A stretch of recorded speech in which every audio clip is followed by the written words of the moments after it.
Здравствуйте, дорогие друзья! Сегодня в ролике я вам расскажу конкретно, почему я копаю грядки. Пока вы смотрите этот ролик, не забудьте поставить лайк и подписаться, чтобы не пропустить следующие ролики. Копать или не копать, вот в чем вопрос. Да не вопроса в этом нет. Если у вас поле, то вы его будете, скорее всего, пахать. В данном случае я стою в теплице. И почему я перекапываю грядки? Да все просто, потому что я хочу посмотреть, что там случилось с почвой, переворошить муравьиные гнезда, если они есть. Это очень, кстати, сильно, на мой взгляд, помешает муравьям освоить всю территорию теплицы, если вы не будете перекапывать. Некоторые, конечно же, кричат, что зачем копать, давайте все засеем все сидератами. Да, давайте горчицей все засеем, и у вас после этого вы не сможете выращивать капусту от слова вообще никогда и нигде, потому что крестоцветная бложка у вас расплодится на огороде в немыслимых количествах. Да и вот прям вот такой панацеи, что горчица вас спасет, или какие-то либо другие сидераты. Я не против сидератов, я сам их применяю. Но есть другие способы обогащения почвы и органикой, и минеральными веществами. Необходимо измерять кислотность почвы, потому что некоторые, например, закисляют вещества почвы, некоторые, наоборот, защелачивают. И почва у всех разная, поэтому если вы ее закислите очень сильно, растения не будут просто усваивать те полезные вещества, которые находятся в вашей почве.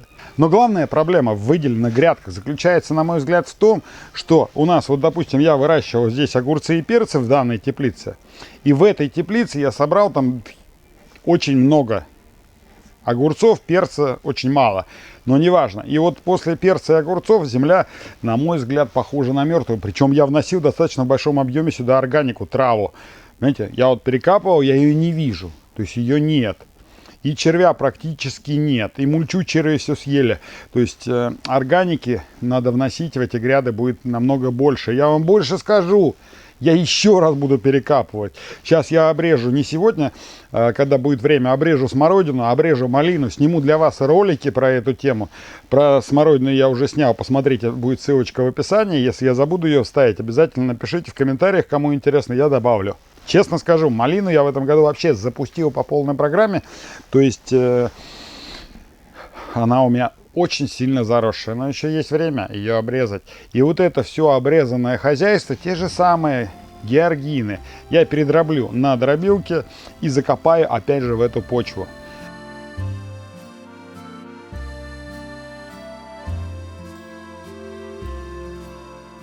Уже я при первой перекопке внес сюда суперфосфат. Моя теплица 10 метров длины, 3 метра ширины. Каждая грядка в частоте чуть больше метра. То есть 10 квадратных метров я внес суперфосфата очень мало. Ну просто его у меня было совсем мало. Грамм я, наверное, внес раз, два, три, четыре, пять.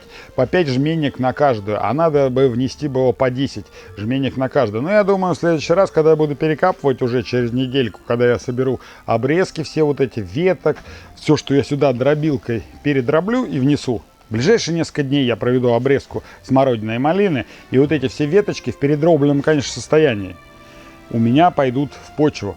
И вот, кстати, многие природные земледелия, мы не перекапываем почву, да, но посмотрите любой ролик про это природное земледение. Они просто вытаскивают всю почву, загружают туда очень много органики и закапывают обратно. Конечно, при таком случае, при таком варианте, может быть, несколько лет 5-10, не нужно ее и перекапывать будет. Но у меня на момент закладки я торопился, у меня не было на момент закладки столько органики, чтобы заложить ее на дно, то есть в диком количестве. Поэтому я перекапываю сейчас. Да и буду перекапывать и весной, скорее всего, еще перекопаю разочек, потому что я придерживаюсь той схемы, что в лунку я ничего не кладу. Я удобряю всю поверхность почвы. С контролем кислотности, с контролем вноса питательных веществ. Я по принципу лучше не докормить, чем перекормить, потому что перекормленное растение, оно наоборот подвержено всяким болезням и напасти вредителей. Но основная мысль данного ролика заключается в том, что если вы считаете, что вот кто-то там сказал, что копать это зло, не слушайте таких людей. Потому что перекопка в коротких промежутках времени это добро. Потому что то, что они говорят, там многие пишут, то, что корешки вот эти вот, это капилляры, они будут давать дышать почве. Некоторые там пишут, если почва рыхлая, говорят о том, что это все хана, там, неважно. А в других роликах говорят, ну вот надо просто закопать много органики. Но закопка органики это и есть перекопка. Вот чем она отличается, закопка органики, от простой перекопки? Я просто сделал землю просто сейчас рыхлую.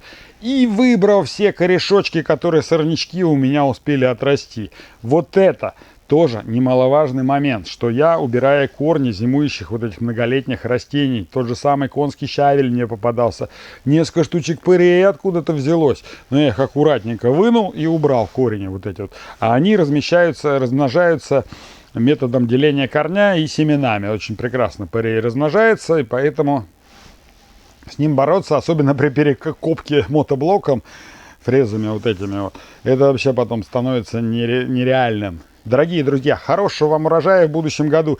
Не забывайте, готовьте грядки заранее. В этом году осенью приготовили, весной вы получите кайф, когда просто в землю потыкаете там растюшки. Они у вас вырастут и отблагодарят вас шикарным урожаем. До свидания, друзья. До новых встреч.